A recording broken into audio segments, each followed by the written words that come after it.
Assalamu alaikum. Dear students, this is the second part of the lecture, morphological productivity. In the first lecture, I tried to explain the key terms that are used in morphological productivity. तो this is second lecture. तो इसमें आप देखें, इसमें मैं ये बात करूँगा प्रोडक्टिविटी पहली बात है क्या चीज़ होती है। तो when you are in the first semester you studied the design features of language that are given by Charles F Hockett like displacement, arbitrariness, productivity, duality, cultural transmission. तो उसमें प्रोडक्टिविटी एक उसका एक फ़ीचर था।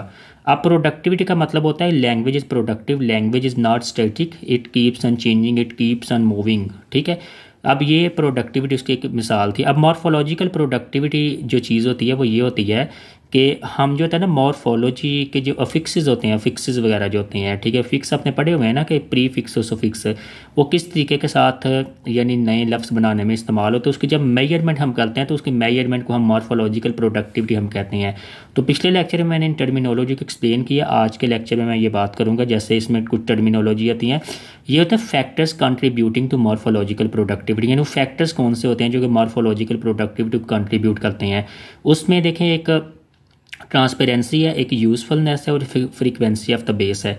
ये आपने मैंने ऑलरेडी इसमें एक्सप्लेन कर दिया हुआ है कि ट्रांसपेरेंसी क्या होती है, यानी वो वर्ड्स जो कि ट्रांसपेरेंट प्रोसेस के ज़रिए बनते हैं वो कंपोजिशनल होते हैं। कंपोजिशनल का मतलब होता है कि they can be easily segmented. ठीक है, जैसे लफ्ज़ था हैप्पीनेस था, तो हैप्पीस में और नेस ये ज़ाहिर एक कंपोजिशनल वर्ड है। इसके बरक्स लफ्ज़ होता है लेक्सिकलाइजेशन। लेक्सिकलाइजेशन वो जो उस प्रोसेस से जो लफ्ज़ बनते हैं ना वो कंपोजिशनल नहीं होते। जैसे देखिए मिसाल के तौर पे हमने मिसाल दी थी अथॉरिटी की मिसाल दी थी, लोकेलिटी की मिसाल दी थी, सर ऑडिटी की मिसाल दी थी। पिछले लेक्चर को आप सुन सकते हैं। इसके बाद यूज़फुलनेस होता है कि वो प्रोडक्टिविटी का बायस बनती है। जैसे कि इंसान जो होता है वो उसकी सोसाइटी में उसके ज़बान में तब्दीली आती है, सोसाइटी बदलती है, मुआशरा बदलता है, तो उसके अंदर ज़ाहिर नए अल्फाज की ज़रूरत होती है, फिर हम उसे नए अल्फाज बनाते हैं।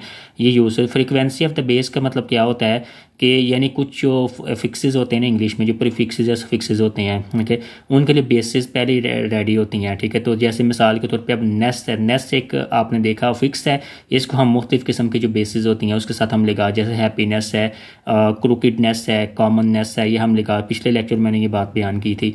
ये होता है फैक्टर्स कंट्रीब्यूटिंग। इसके बाद अब अगली टर्म आती है बड़ी एक, इसको हम कहते हैं, अगला जो इसका टॉपिक है वो होता है कि रेस्ट्रिक्शंस क्या होती हैं मॉर्फोलॉजिकल प्रोडक्टिविटी के ऊपर। ठीक है, उसके ऊपर जो यानी लिमिटेशंस क्या होती हैं। ठीक है, तो ये देखें सबसे पहले उन्होंने बताया कि सबसे पहली लिमिट कैटेगोरिकल रेस्ट्रिक्शंस होते हैं। कैटेगोरिकल रेस्ट्रिक्शन में बताया हुआ है कि यानी जो almost all fixes are restricted to basis of specific categories. देखिए अब ये जो ITY है, ITY एक फिक्स है ना, ठीक है, ये सिर्फ अटैच टू एडजेक्टिव IZ जो होता है ये हमेशा नाउन के साथ अटैच होता है। और जो होता है ना ये उन्होंने आगे बताया कि अन जो होता है ना कि अन के बारे में बताया हुआ है।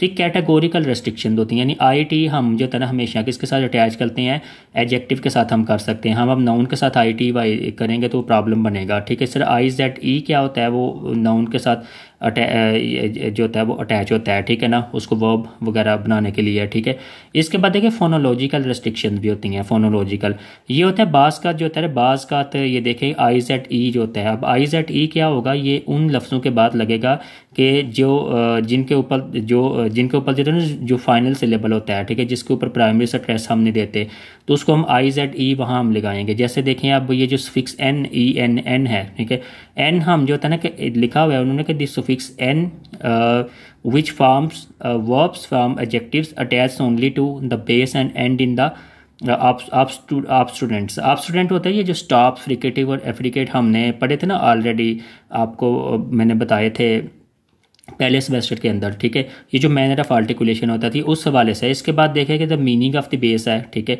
ये आपसे मैं शेयर कर देता हूँ, इसको आप एक बार रीड आउट कर लेना, आपको इसकी समझ है। एटिमोलॉजिकल रेस्ट्रिक्शंस हैं तो सिंटैक्टिक रेस्ट्रिक्शंस होती हैं, तो ये आप इसको अगर नोट डाउन कर लेंगे तो आपकी ये हेल्प हो जाएगी काफ़ी हद तक।